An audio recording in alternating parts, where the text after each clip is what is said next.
이제 안녕? 자, 우리 지난 시간에 했던 거 해수의 특성부터 한번 이어서 해볼게요. 네. 응? 네. 우리 일주일 만에 보는데도 뭐 한 달 만에 보는 느낌 아니냐? 안 들어요. 안 들어? 나만 그렇게 느낌 드는 거야? 네. 아니, 갑자기 계절이 바뀐 거 같아서 느낌이. 지난주만 해도 봄 같았는데 오늘 뭐 겨울 같지 않아요? 지난주에도 여름이었어요. 그래요? 알았어요. 시끄러워. 자, 해수의 특성. 응? 지난번에 염분 얘기를 잠깐 했었는데 바닷물은 그냥 물하고 다르게 그 속에 염류라는 녀석이 들었다고 그랬어. 그치? 네. 염류가 뭐라 그랬지?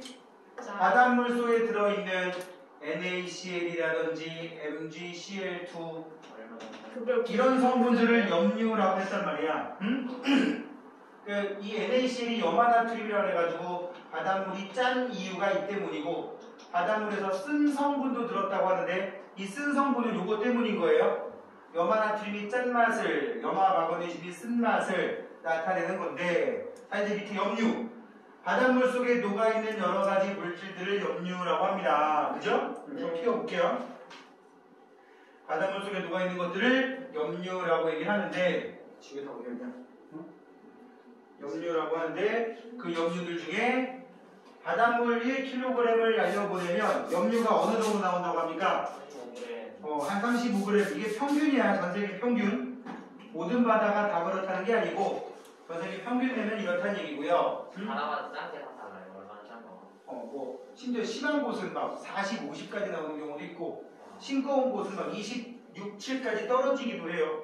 26, 7까지 떨어지는 대표적인 곳이 강하구.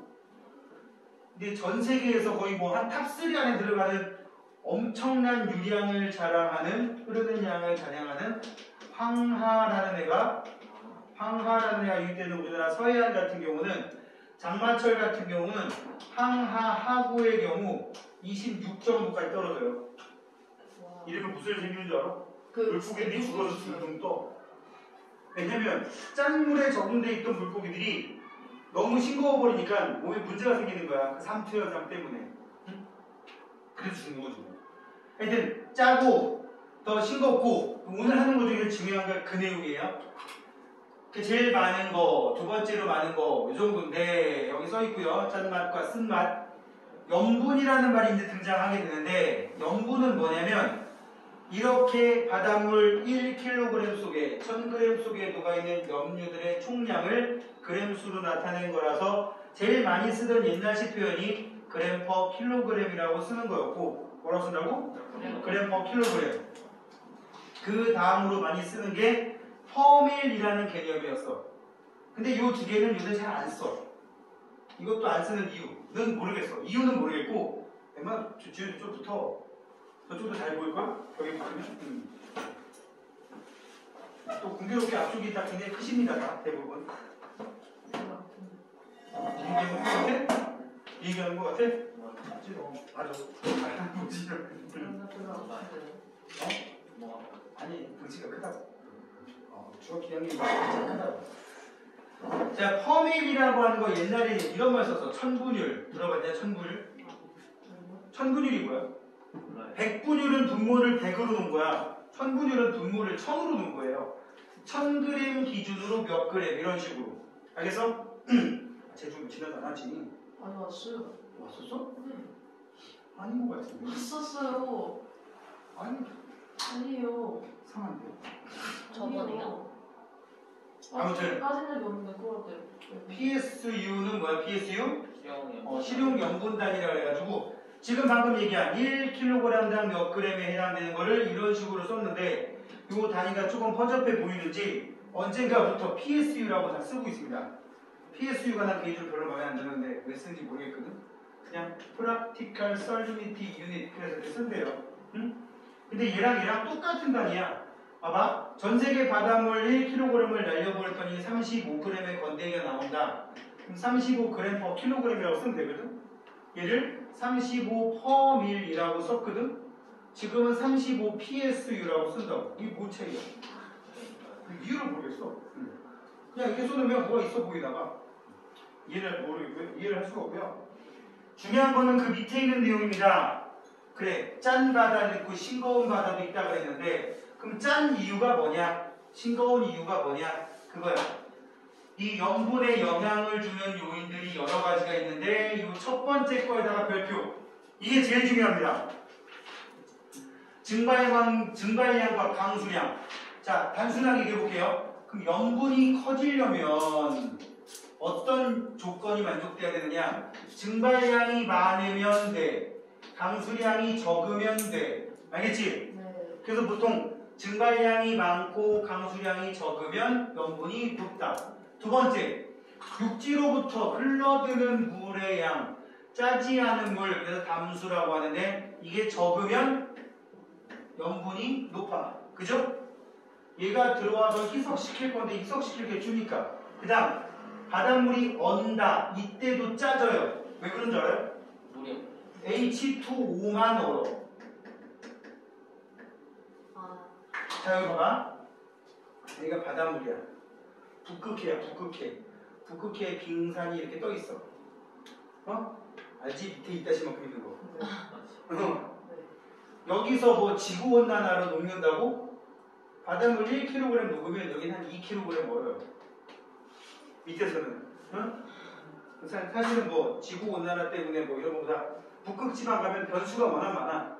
그래서 여기서는 녹는데 사실 여기서 어느 양은 더 많아. 물론 그때 조건에 따라 달라. 대부분 밑에가 크기 때문에 밑에서 언단 말이야. 근데 올 때 이 주변 바닷물 속에 35g의 건더기가 들어있다고 쳐봐. 근데 H2O만 얼고 H2O 속에 바닷물 속에 들어있던 염류들은 그대로 밑으로 빠져요. 그러니까 점점 이 바닷물 어떻게 될까요? 더 짜진다? 싱거워진다? 짜증. 더 짜져요. 이건 집에서 실험할 수도 있어. 소금물을 만들어. 그래요? 그러니까 물 한 100g 넣고 소금 한 숟갈 넣어가지고 맛을 보면 짜겠지. 이거 냉동실에 넣고 반만 얼려. 반만 어떻게 걸려요? 아니, 다 수시로 열어보면 되겠지. 집에 냉장고가 도안이면 뭐야? 어? 갑자기 어느 타이밍에 짠 하고 얼어버려? 한 적당히 반 정도 얼었을 때 남은 물을 따라가지고 맛보시면 졸라 짭니다. 그냥 얼음을 먹으면 안 돼요? 둘 다 먹어도 돼요. 내가 뭐 실험을 하라고 둘 중에 하나 먹으라는 건 안 했는데. 응? 그러니까 내 말은 뭐냐면 소금물이 고르게 소금물로 돼 있었는데 이게 반쯤 얼면 거의 H2O만 먼저 얼단 말이야. 그럼 소금기는 남은 물 속에 빠져요. 그래서 아직 얼지 않은 남은 물은 소금을 얼어버린 애들의 목까지 다 담고 있어야 되는 거야. 이거는 마치 저거랑 똑같아. 소금물 냄비에 넣고 끓이면 쫄아서 물 증발하면 점점 더 짜지지. 똑같은 효과라고 보시면 돼요. 그래서 결빙이 나타나는 얼음이 어는 바다는 전 세계 평균보다 높습니다. 알겠습니까? 네. 반면에 증발량보다 강수량이 많다든지 이런 대표적인 곳이 어딘지 알아? 적도 근처 바다예요. 적도 근처 바다는 왠지 더우니까 증발량이 많을 것 같지? 맞아. 그러면 짜지 않을까요? 아니, 강수량은 전 세계 평균의 한 3배는 돼. 그러다 보니까 강수량이 너무 많아. 그리고 거기다가 그 주변에 강들도 그런 물이 많을 거 아니야. 비 많이 온 동네니까. 그러니까 비 내린 곳이 강물의 형태로 바다로 유입되는 경우도 많단 말이에요. 그리고 빙하가 녹는, 이 동네 뭐 빙하 없으니까. 그리고 빙하가 녹는다고 하면 그 지역은 바닷물이 싱거워진다라고 해석할 수 있겠지. 알겠지? 이런 지역들 조건에 따라서 물이 낮아질 수가 있겠더라. 그래서 전 세계 바다 표층염분, 여기도 표층염분이라고 하는 이유가 뭐냐면 표층 반대말이 심층이란 말이야. 심층은 변수가 너무 많아. 심층은 변수가 너무 많아. 그 속에 어떤 조건이 또 구성되느냐에 따라서 워낙 변수가 많아서 표층염분, 증발이 일어나 비가 내려 그 영향을 받는 건 거의 다 표층이라고. 심층은 그거에 의한 영향을 거의 안 받아요. 밖에서 태풍 불어도 모르고 핵폭탄 터져도 모르고 밖에서 낮이 됐는지 밤이 됐는지 이게 수십 100m만 들어가도 아무것도 안 보이는 거 알아요? 네. 그렇죠. 지난번에 말씀 주신 기용을 하고 있단 말이야? 이면에 응? 이게 바람직한 학생의 모습이야. 왜 근데 그런 표정을 해? 칭찬을 해줘도 섭소를 하고 있어. 칭찬을 해줘도 지랄이야. 눈만 봐서 아니야, 표정은 밖에 스마일이야? 아닌 것 같은데. 속으로 매렁매렁하고 있지. 전 세계 바다의 표층 염분 분포를 그래서 훑어보게 되면 표층이야 깊은 데는 영향 안 받기 때문에 저위도, 저압도 지역은 염분이 낮아요. 강수량이 많아서. 알겠지? 반대로 중위도, 여기 몇 배봐. 위도 30도 부근은 일단 구름이 별로 안 생기는 지역입니다. 없다는 게 아니라 전 세계적으로 봤을 때 구름이 제일 안 생기는 지역이에요. 많던데. 아니 뭐 네가 봤을 때 그런 거니까. 대기 대순환으로 따지면 구름이 가장 안 생기는 곳으로 유명한 곳이야 여기가. 응? 왜냐면 뭐 둘 다 하강기류가 발달하는 곳이라서 하강기류라는 건 높이 있는 공기덩어리가 밑으로 내려온다는 뜻이고 내려오면 오히려 저 위에 차가운 공기가 따뜻해지면서 있던 구름도 소멸돼. 대체로 그런 경향이 보여서 그래서 날씨가 주로 건조한 경우가 많고요. 증발량이 많기 때문에 이런 일이 생기는 거라고. 더워서 염분이 높다. 이거는 진짜 무식한 얘기란 말이야. 그 다음에 고위도 지방은 빙하가 녹기 때문에 그나마 우리 지구온난화가 대세기 때문에 어는 것도 있고 녹는 것도 있지만 주로 녹는 쪽이 좀 많은 편이라서 염분이 낮은 편이라고요. 알겠지? 이 중에 혹시 지구온난화가 뭔지 아는 사람? 지구 온난화. 지구가 뜨거워지. 지구가 뜨거워 왜? 지구에 그 오존층이 두꺼워지면서 야, 나 지금 순간 소름 돋을 뻔했어. 태양 반사를 못해서 내가 왜 소름 돋을 뻔한 줄 알아? 아니요.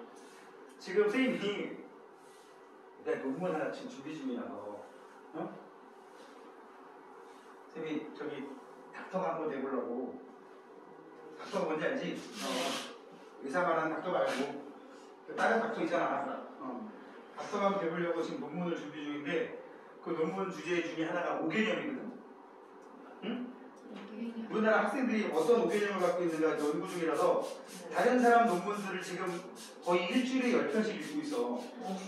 근데 내가 지금 논문 주제로 잡으려고 하는 게 이 지구온난화, 온실효과, 복사평형 이런 거에 대한 오개념, 애들이 오개념 조사하기 위해서 지금 이제 설문조사를 돌려야 되는 상황인데 설문지를 만들어서 그거 해야 되는 상황인데 거기에 기존 논문을 지금 내가 한 2달 동안에 60개 정도 읽었거든?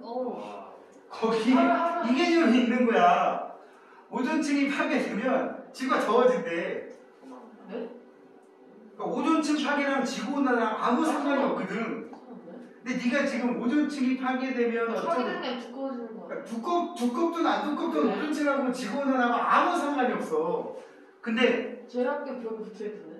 굉장히 많은 실제로 언론도 그렇고 이들 같은 경우에 선생님 지금 아는 후배들한테 걔네들 이제 석사 논문 준비 중인 건데 같이 지금 공동 연구를 중이라서 걔네들이 지금 크롤링하고 있거든. 크롤링이 뭐냐면 그 이 기후변화 관련된 신문 기사 스크랩 중이야.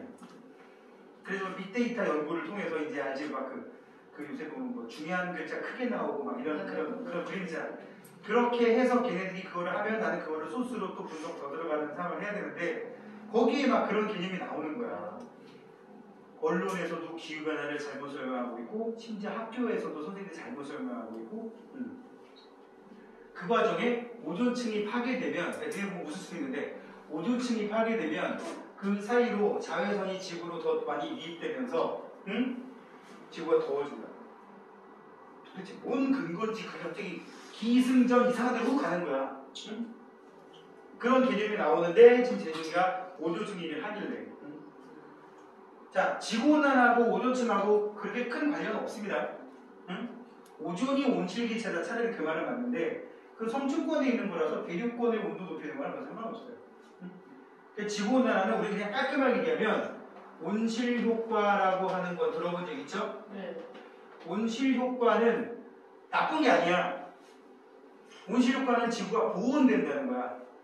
온실효과는 지구의 대기권에 질소, 산소, 아르곤, 이산화탄소 같은 대기 성분이 존재를 해서 지구의 평균 기온이 높아져 있는 상태가 온실효과야. 참고로 지구 정도 거리에서 태양 에너지를 받으면 평균 영하 18도 정도가 돼야지 지구의 평균 온도예요. 네. 그런데 온실기체뿐만 아니라 지구와 대기가 존재해서 15도 정도가 유지되는 이유가 대기 때문인 거라고. 온실효과로 인해서 이렇게 되는 거야. 근데 문제는 이게 16도, 17도, 18도 계속 올라가는 중이라는 거지. 이 정도 선에서 멈춰야 되는데 뭐야? 근데 이게 뭐 때문이야? 이게 지구온난화인 거야. 온실 효과가 더 강해지는 효과가 지구온난화라고. 근데 저 마이너스 18도에서 15도씨까지 올렸으니까 저렇게 올라가는 건 정상적인 거 아니야? 이거는 참고로 뭐냐면 여기서 여기까지 가는 과정에서는 자연 상태. 문제는 이거는 니들 때문에.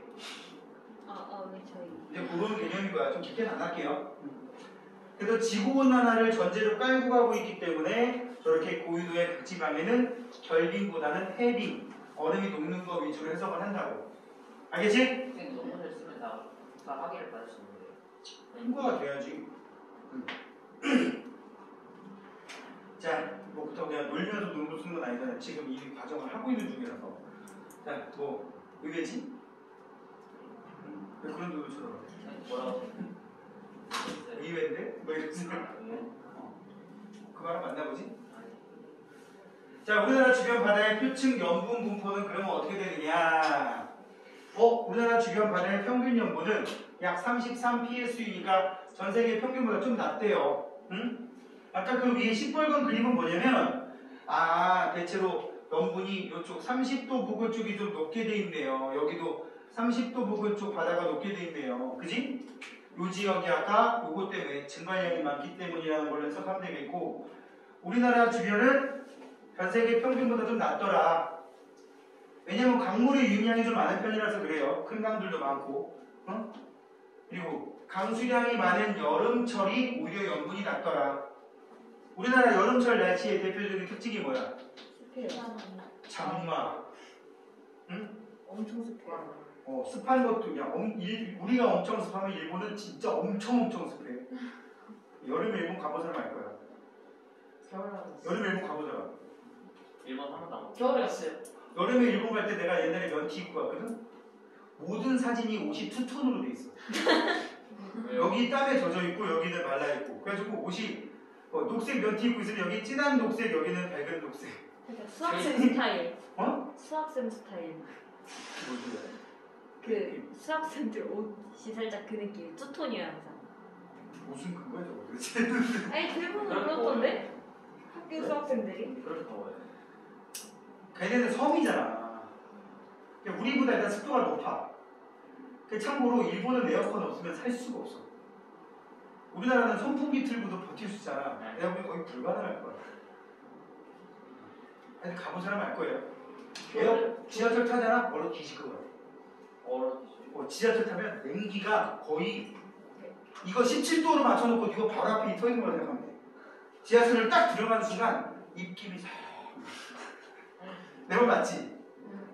패키지 여행 가가지고 나는 항상 여행을 가면 난 무조건 자유여행. 저희 그 외할머니랑 같이 패키지 여행 가고. 그리고 일본 여행을 패키지로 가는 건 좀 그렇지 않냐? 근데 외할머니가 있어가지고. 야 거기 일본 지하철역에 한글로 다 써 있어. 저희도 써있긴 하잖아요. 그러니까 그게 2002 월드컵 때 한일 공동 개최하면서 그렇게 된 거야. 일본어 뭔 읽어도 다 써. 저기 우에노 공원 뭐 입구 방면 그 한글로 써 있어. 아사쿠사 방면 다 써 있다니까. 신주쿠 다 한글로 다 써 있어 한글로. 여행 가고 싶어. 여행 가고 일본 가고 싶다. 가면 되지. 원래 제외국으로 일본 갔거든요. 어떻게 가요? 나는 개인적으로 일본 음식이 입에 맞아서 비행기 타고. 일본 사람은 안 좋아하는데 일본 음식은 좋아해. 그거 알지? 그 약간 애매한 덮밥. 계란 반숙 섞어가지고 이상한 무슨 죽도 아니고 밥도 아니고 막 애매한 거 해가지고 느끼한 덮밥 있지. 그걸 좋아해. 청양고추 안 좋아해. 난 개인적으로 여자들 매운 닭발 먹으면서 쌍시은 날리면서 욕하면서 처먹는 거 보면 좀 안 먹으면 되잖아. 먹으면서 막 하면서 막 여자들 막 쌍시은 날리고 막 이해를 못하겠어. 맛있잖아요. 아니 매우면서 화내는 게 왜 맛있는 거야? 아니 사람 취향이니까. 나는 안 그렇다고. 자, 아무튼 이 장마라는 기후 때문에 강수량이 많은 여름철이 염분이 훨씬 낮아요. 또 담수유입이 많은 황해가 이거 별표해봐. 황해가 서해바다라는 건 알죠? 네. 무조건 황해가 동해보다 염분이 낮습니다. 우리나라 기준으로 얘기하면 이유가 뭐야? 강물의 유입 때문이야. 우리나라 강 좀 얘기 좀 해보자고. 황하 이제 그만하고. 한강. 한강, 우리가 알고 있는 대한민국 강 중에 뭐뭐 있어요? 한강. 낙동강. 낙동강은 남해로 빠지니까 일단 열을 지켜봅시다. 한강 낙동강 몰라요. 진짜야? 아니 그렇지 뭐. 한강밖에 몰라요. 금강, 영산강 뭐 많이 있잖아. 네. 또 저기 정은이네 가면 대동강. 정은이네 어디? 아 정은이네. 정은이네라고 해서. 나보다 어리니까. 나보다 어리니까. 아, 쌤보다 어려요? 김정은 몇 그 살이? 신우려. 몇 살이에요? 30대. 30대요? 30대라고. 근데 그렇게 생겼어요? 너무 되시던데. 금방 뒤질 것 같아. 자, 아무튼 형이 오래 못 살 것 같아. 그리고도 오래 살고 그게 이상한 거지. 자, 아무튼 그쪽에 대동강이라는 강도 있고 또 가끔 역사 공부하다 보면 많이 나오잖아. 뭐 청천강, 압록강 많이 나오잖아. 거의 대부분이 서해로 빠지는 강이에요. 동해로 빠지는 강 아는 거 있으면 대봐. 하나 있는 것 같아요. 없나? 그 북한 쪽에 두만강 내가 먼저 얘기했어. 자, 빼고. 백강 된다. 설마 지금 정말이라고 네가 말한 게 맞다고 생각하는 거야? 맞는 게 지금 들었어? 북한강이라고. 북한강과 남한강이 만나서 서울을 관통해서 서쪽으로 빠져요. 아. 큰일이네. 북한강과 남한강이 만나는 양쪽 물이 만나는 곳을 뭐라 그래? 두 개의 물이 만나는 곳, 두물머리. 아. 한자로 양수리. 처음 들어? 그런 곳이 있는 거 알아? 우리 동네야. 두물머리. 세미원이라고 연꽃 공원들이 유명해. 큰데. 두물머리 가본 적 있는 것 같아요. 세미원. 생년은 모르겠어요. 두물머리 가봤다고? 네. 맞아. 거기 큰 그 호수. 네모난 사진 찍는 데 응, 있잖아요. 그거 있고. 핫도그. 핫도그. 개인적으로 그 속에 매운 소세지 열나 매워. 나중에 거기 놀러 오시면 연락하시면 쌤 거기서 10몇 분 거리에 살고 있기 때문에. 핫도그 사주시나요? 그럼요. 거기까지 왔는데. 아이고. 차비가 더 들걸? 거기까지 오면 사주지. 조건이 이거야. 거기까지 왔는데 내가 하필 집 근처에 있어. 끊기지. 학원에 있으면 그렇지. 쌤, 저 지금 여기 우리 왔어요. 나 성북에 있어. 지금 끝나는 거잖아. 쌤 쉬는 날을 알아야. 그럴 수 있지. 뭐 여름방학 때 되면 주중에 집에 많이 있겠지. 자, 하여튼 황해가 동해보다 어물이 낮은 이유는 동해 쪽으로 유입되는 강물이 별로 없어서 그래요. 그렇다고 동해 쪽에 강이 없는 건 아닌데 큰 강이 없지. 니네가 아는 강 중에 동해로 빠지는 강 아는 게 있을 수가 없잖아. 울산 태화강. 그런 게 있어요? 울산도 대도시인데 거기에 태화강이라고 하는 강이 있어. 그래요? 근데 한강 기준으로 하면 5분의 1도 안 돼. 사이즈가 작다고. 한강이 없어요. 중랑천보다 좀 크다고 해야 되나? 한 그 정도. 중랑천 2배? 3배? 정말? 대부분 동해 쪽으로 빠지는 강들이 그래. 그냥 양양이나 속초나 이런 데도 강은 있을 거 아니야. 걔네들 강 다 중랑천 수준밖에 안 돼. 작아. 중랑천이 어디? 저 동대구 쪽에 가면 한강으로 유입되는 강이 하나 있어요. 저쪽 상계동 쪽에서 내려오는 강. 상계도 어디예요? 그런 데 있어. 하긴 뭐 동네밖에 모르니. 이 중에 니네가 본인이 스스로 나는 거의 친구들이나 나 혼자 제일 멀리 여기까지 가봤다 하면 얘기해봐. 생각 좀 해봐야 돼. 넌 친구랑 그거 나간 적이 없지? 친구랑 어른을 빼고 어른을 빼고 저는 홍대? 홍제. 홍대. 아니 저는 친구들 홍대? 저는 친구들이랑 같이 많이 안 다니는 스타일이에요. 아니, 집이 그러니까, 편해요. 그러니까 혼자 가든 어디 가든 어른들 없이 여기까지 가봤다 한번 얘기해봐. 저희 학교요. 시청. 홍대? 시청. 서울시청. 심각하네. 우리 학교까지 아니 온 거네. 멀리 가도 홍대. 홍대. 아니 뭐 요새는 워낙 세상이 험악하니까 대부분 그 정도 버운들이지. 나는 어렸을 때 우리 집이 관악구였거든. 서울대 주변. 서울대 주변. 나중에 갈 대구. 거 아니야. 안 갈 거야? 어딜 가요? 서울대 안 가? 서울대 서울대 어떻게 가요? 여기 가. 전철 타고 가면 되지. 버스 타고 가. 그치. 뭐 가는 거야 어려워. 어른들. 가기 힘들지. 가기 힘들잖아요. 좀 멀잖아요. 쌤 힘들지. 버스 타고 오래 가야 돼. 궁뎅이 좀 아프고. 내가 알기로 여기서 153번 타면 거의 근처까지 가. 153번. 153번 타고 한참 잡아. 그럼 서울대 세정거장 전까지 가서 딴 데로 꺾으니까 그거 타고 계속 가봐. 아마 서울대도 있어요. 서울대로 가는 길에서 마지막에 어디서 꺾어. 근데 그 꺾기 전에 내리면 걸어서 15분 거리에 서울대 정문이 나와. 야단해요. 그게 제일 편할 것 같아. 153번 한 번 타고 가니까. 알겠지? 옛날에 어디 그쪽에서 누구 결혼시켜가지고 엄마랑 지도 중대였지. 그 샤, 네, 거기 샤 거기 옆에서 샤워했어. 거기 사진 찍었다고. 네. 그 근처에 뭐 결혼식하고 끝나고 그냥 걸어다니는. 내가 한 번씩 가본 거지. 그렇지 나중에 재중이 그 대학 갈 거니까. 네. 너는 또 왜 못? 야, 니네들 말하는 게 더 웃겨. 이제 중학교 2학년인데 왜 못할 게 뭐 있어? 가보는 싶은데. 나는 꼬라지를 보면 가보는 싶은데 못 가게 하니까. 누가 못 가게? 아니 되게 막 돌아다니고 싶은데. 가보는 엄마가 너 보고 서울대 가면 죽여버린대? 아니요. 엄마 나 공부 열심히 서울대 갈래요. 닥쳐! 말이 되는 소리. 우리나라에 그런 부모님 어딨어? 그래? 네 뜻이 그렇다면 내가 도와줄게. 뭐 이래. 말이 좀 이상한데. 그지? 니네가 논리로 생각해봐. 엄마 나 공부 열심히 서울대 갈래요. 웃기지 마. 말이 되는 소리래. 아니 그냥 그 밖에 걸어 어디 멀리 가는 거 못 가게 하는 거지. 아니 서울이야. 거기도 뭘 멀어. 아니 집이 어디야? 집에서 제일 가까운 대학이 어디야? 성신여대 혹시? 성신이 성신여대긴 하죠. 성신여대 고려대. 그 다음에 고려대. 일단 얘들은 못 가잖아 성신여대를. 저기 그러네. 저기 그 저기 승덕초 언덕 위쪽에 뭐 하나 있을 텐데. 서경대. 왜 거기 가려면 내 부모님 피눈물 흘려. 그러지 마. 어디 간다고? 서경대가 서울에서 제일 낮은 대학이야. 4년제 대학. 그래요? 어디 가면 서울이라고 얘기를 못해 쪽팔려서. 응? 아니 뭐 옛날에 진짜 그랬는데 지금은 좀 모르지만. 왜냐면 선생님 학교 다닐 때는 거기는 낮에 학생을 안 받았어. 밤에 받아요? 100% 야간 대학이었거든. 왜요? 몰라 나도. 그러다가 이제 점점 학교가 업그레이드 됐겠지. 건물도 한 개인가밖에 없었던 기억이 나는데. 선생님 고등학교 3학년 때 내 친구가 그 대학교를 쓴 애가 있어가지고 원서 접수하고 물을 몰려다녔거든. 아, 뭐 삼곡대기까지 올라가야 되는 거야. 그때 생각해 그때 아파트 한 개도 없었어. 거기 야 여기에 대학이 있어? 대학이 있어? 마을버스 타는데 경사가 가파라가지고 마을버스가 걷는 속도로 가는 거야. 그때 왜냐면 원서 접수하러 애들이 막 꽉꽉 탄 거지 마을버스에. 그 타고 가는데 내가 지금도 기억나는 게 옆에 걸어가는 사람하고 차랑 같이 있어. 차는 소리 배우면 돼. 올라가는데 옆에 머리 끄고 그 사람이 있는 거야. 그래놓고 여기 대학이 있어? 있어. 딱 봤더니 여기 반전이 있어. 딱 올라갔어. 내렸어.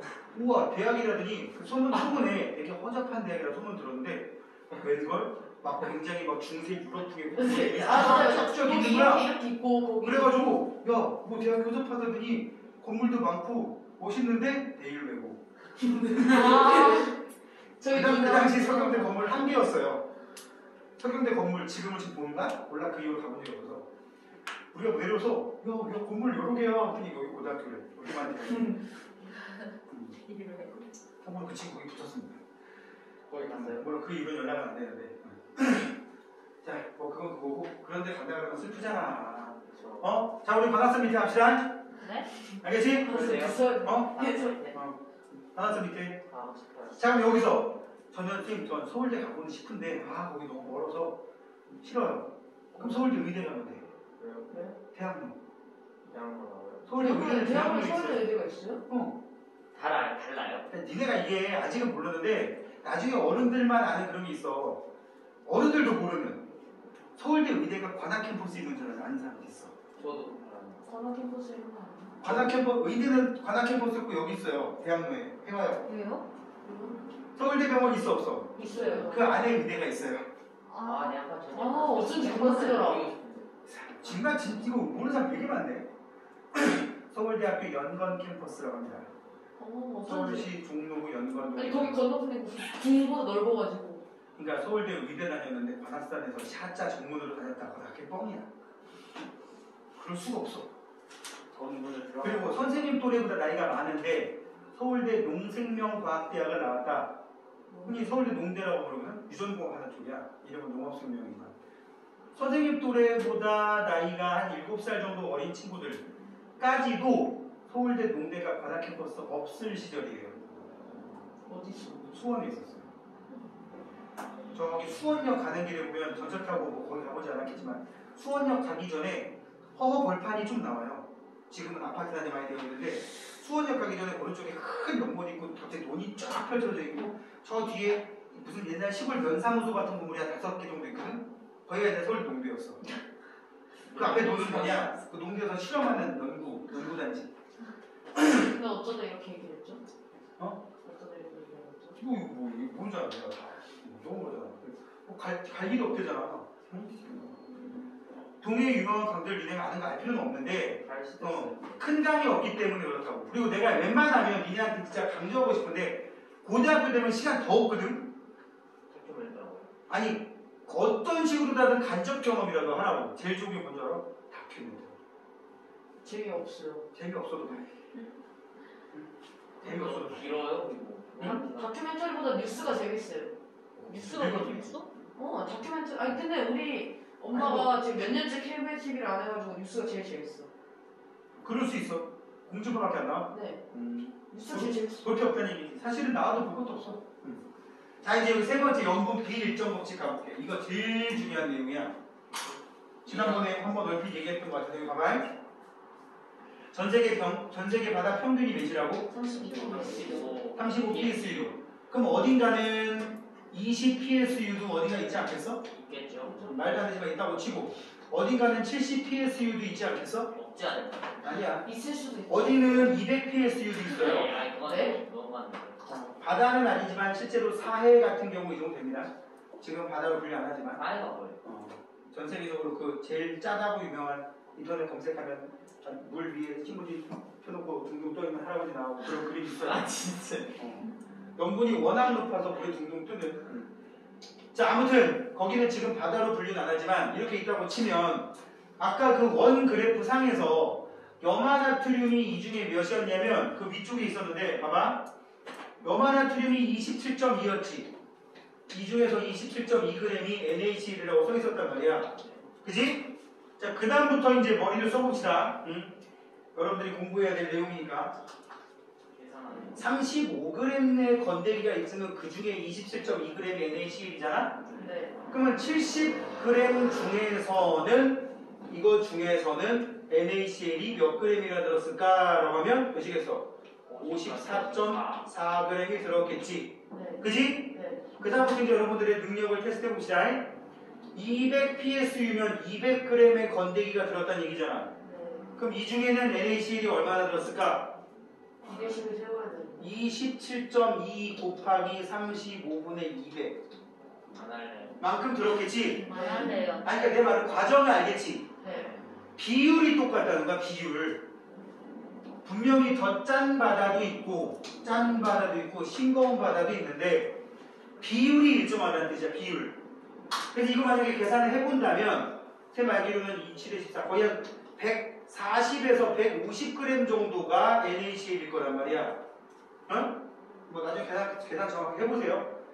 여기는 한 14에서 15g 정도가 NaCl일 거라고. 와 절대 차이다. 이해하지? 비율이 일정하다는 거야. 비율. 봐봐 여기 비율이라는 말 별표해 놓고요.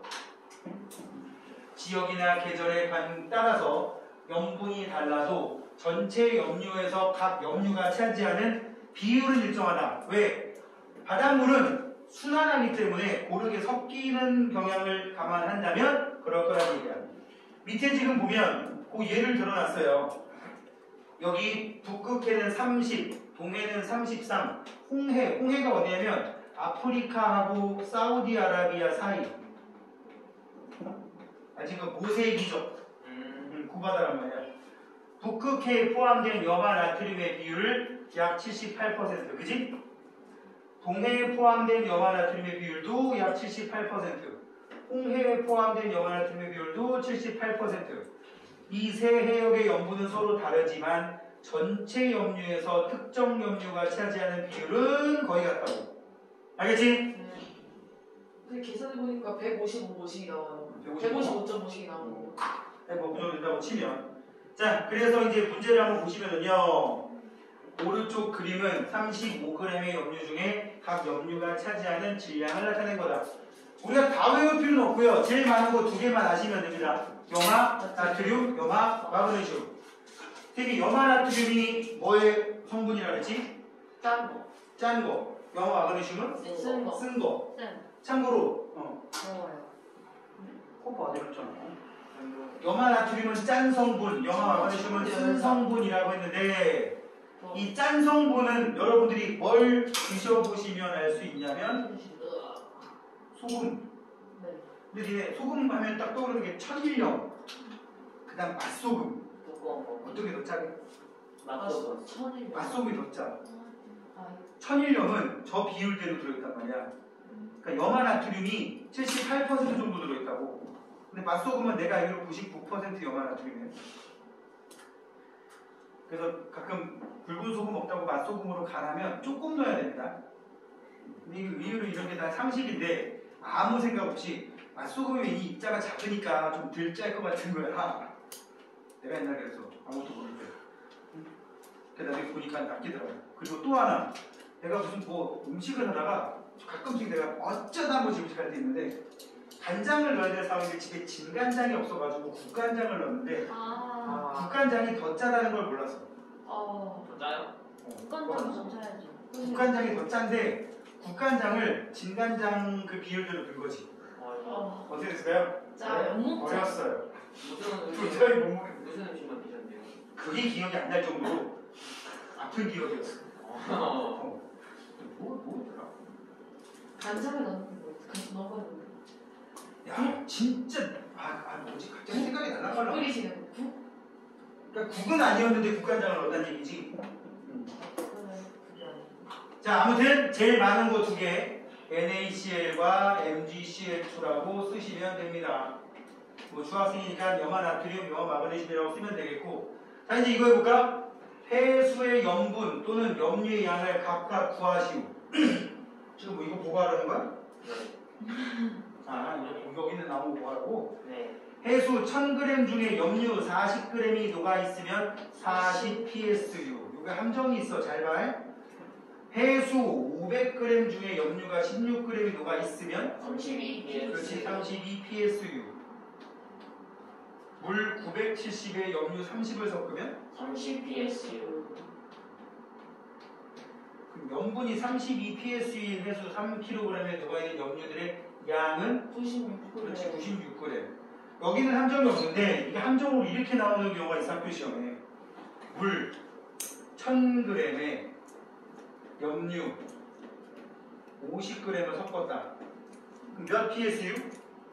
계산하기 힘든. 그렇지 굉장히 더러운 거지. 네. 이거를 50psu라고 그걸 할까봐 노리고 내는 거라고.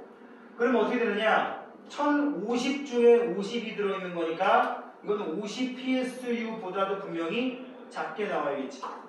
이해가지? 요것만 조심하면 돼요. 이걸 왜 계산하면 됐어? 그치? 뭐 굳이 계산이 취미예요. 그럼 하시든가. 7번 해수의 염분에 영향을 주는 요인이 아닌 것은 강수량, 증발량, 바람의 영향. 바람의 영향은 염분에는 영향을 안 주지만 해수의 온도에는 영향을 줍니다. 해수의 온도, 해수의 층상 구조 이런 거에는 영향을 줍니다. 8번 염분이 높은 곳, 염분이 낮은 곳. 빙하가 녹는 바다는 염분이 어떻다? 낮다. 강물이 많이 유입되는 바다 염분이 낮다. 해수가 얼음이 되는 바다는 높다. 증발량이 강수량보다 많은 바다. 증발량이 많다. 짜다. 즉 높다가 되는 거예요. 그치? 네. 전 세계 바다와 우리나라 주변 바다의 표층 염분에 대한 설명으로 옳은 거. 적도 해역은 강수량이 많아서 염분이 높을 것 같지만 강수량이 많은데 염분이 높다. 일단 모순이죠. 중위도 해역은 증발량이 많아서 염분이 높다. 오케이. 여기서 한 가지 팁을 드릴게요. 고등학교 올라가면 기억, 니은, 디귿, 리을 막 해놓고 옳은 거 골라라, 옳지 않은 거 골라라 무지하게 나오거든. 중위도 해역은 증발량이 뭐뭐보다 이러면 머리에 헷갈려. 그래서 선생님이 고등학생들한테 알려준 팁이야. 뭐가 뭐보다라고 나오면 보다라고 써있는 부분을 빼고 읽으면 깔끔해져. 중위도 해역은 증발량이 많아서 염분이 높다. 알아들려? 맞아요. 맞지? 그지? 이렇게 하면 안 헷갈린다고. 그러니까 뭐가 뭐보다 라고 써있고 앞에 놓고 이게 맞냐 틀리냐 그러면 이거 빼고 보고 보라고. 일단 헷갈리면 아니 그냥 읽었는데 깔끔하면 상관없는데 어이씨 뭐라는 거야? 그럼 보다라는 부분 빼고 읽으시면 돼요. 알겠지? 자 그 다음에 디귿 또 볼까요? 디귿이라 3번. 극해역은 빙하가 녹아. 빙하가 녹으면 염분이 낮은 거 맞아요. 네.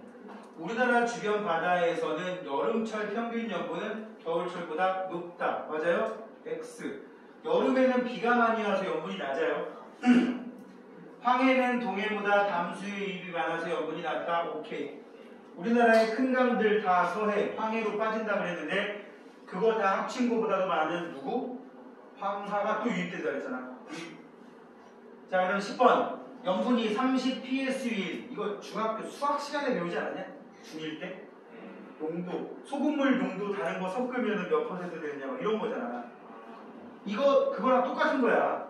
염분이 30 psu인 해수에 염류 A와 B가 7대1의 비율로 녹아있을 때 답이 다 써있네. 염분이 45 psu인 해수에서 염류 A와 B 사이에 비율을 쓰시오. 이거를 계산할 거야? 아니지. 7대1. 이제 양을 구하라고 하면 아까처럼 농도로 계산하면 되는 거였는데 이건 양이 아니라 뭐야? 비율이니까. 이게 뭔데? 염분 B 일정 법칙. 무슨 법칙? 염분 B 일정 법칙. 됐습니까? 네. 자, 이제 탐구 A에 나와 있는 건 연직 수온부포예요. 연직 수온부포는 표층부터 깊이 들어가면 들어갈수록 온도를 재봤더니 온도가 어떤 분포를 띠고 있느냐. 뻔한 얘기잖아. 표층의 수온이 제일 높겠지.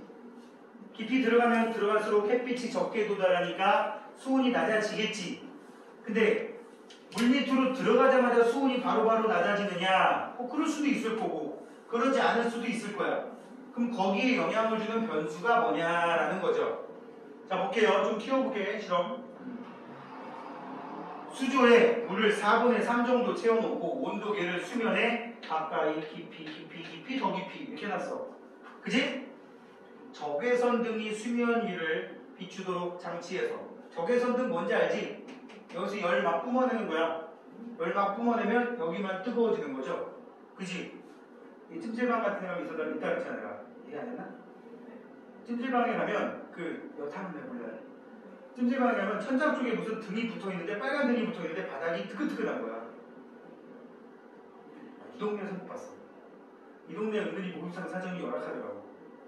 내가 지금 한진 사우나 가봤는데 무슨 80년대 목욕탕이야. 언제 와보셨어요? 코로나 전에. 코로나 바로 전? 응. 진짜 80년대 목욕탕이 온 줄 알았어. 목욕탕 안 간 시간. 응. 아, 진짜 안 간다? 가봤어? 여기 한진 사우나? 아니, 가봤어요. 가봤어? 네. 아, 문 삐거도 거리고 난리가 아니지. 거기서 못 본 것 같아. 선생님이 주로 가던 예전에 살던 동네, 이게 경기도 외곽으로 가면 신도시들이 많아가지고 사우나가 엄청 잘 돼 있어. 천장에 적외선 등이 한 서너 개 달려있고 바닥이 대리석으로 된 그냥 공간이 있단 말이야. 거기 할아버지들이 그냥 수건만 대충 들고 누워 계세요. 아니 뜨거울 정도 아닌데 진짜 완전 뜨끈뜨끈한 무슨 돌침대 같이 돼 있어. 그럼 뜨거운 거. 이게 여기서 열기가 나는 게 아니라 위에서 적외선을 쏘는 거야. 그러니까 여기를 사람들이 왔다 갔다 지나다니기도 하기 때문에 순간적으로 잠깐 지나갈 때는 그 열기를 안 받는데 꾸준히 여기를 쏴놓으면 뜨끈뜨끈한 거지. 그러니까 온도 조절해야지. 뭐 화상 입을 정도는 아니지. 얘도 그런 적외선 등을 쏘여준단 말이야. 그럼 어떻게 돼? 여기가 제일 따뜻하고 깊이 들어갈수록 온도의 영향을 덜 받을 거 아니야. 그런데 여기 지금 뭐 했대요? 옛날에 부채질이더만 이제는 휴대용 선풍기. 옛날에 난 당연히 지금 부채를 왜 저렇게 잘 받나 했더니 선풍기로. 뭔지 알지? 네. 이렇게 했고 그 온도를 봤더니 이런 거야.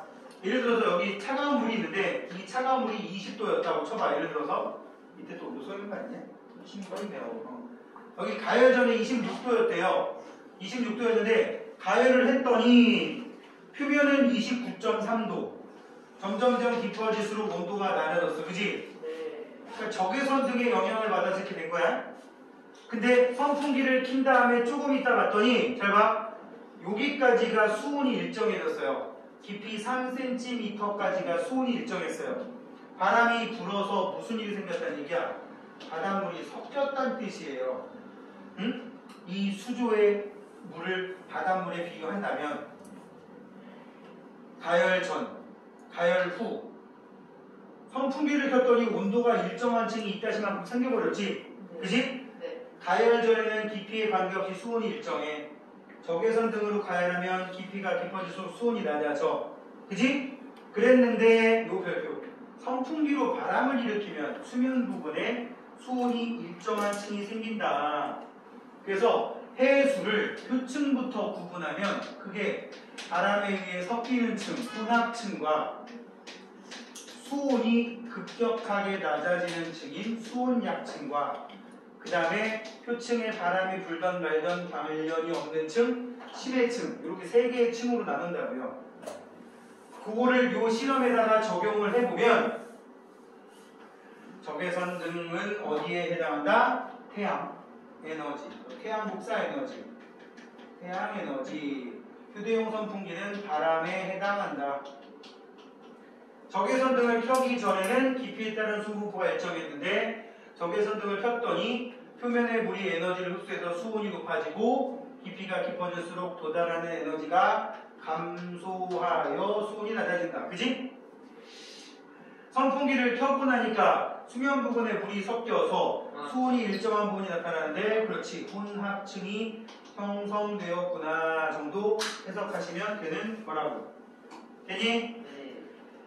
위 실험에 대한 설명으로 OX 실제로 바다에서는 깊이가 깊어질수록 도달하는 태양 복사 에너지의 양은 적어진다. 당연한 얘기지. 적외선 등으로 가열만 했을 때에는 수온이 일정한 층이 안 생깁니다. 잘 그지? X가 되겠고 선풍기를 켜면 수면 부분에서는 물의 혼합작용이 일어난다. 맞아요? 네. 선풍기를 켜면 깊이에 따른 수온 분포를 기준으로 몇 개의 층? 이렇게 3개 정도의 층으로 구분이 된다고. 틀렸네 이거는? 자 2번 해수의 연직 수온 분포에 영향을 미치는 요인 두 가지.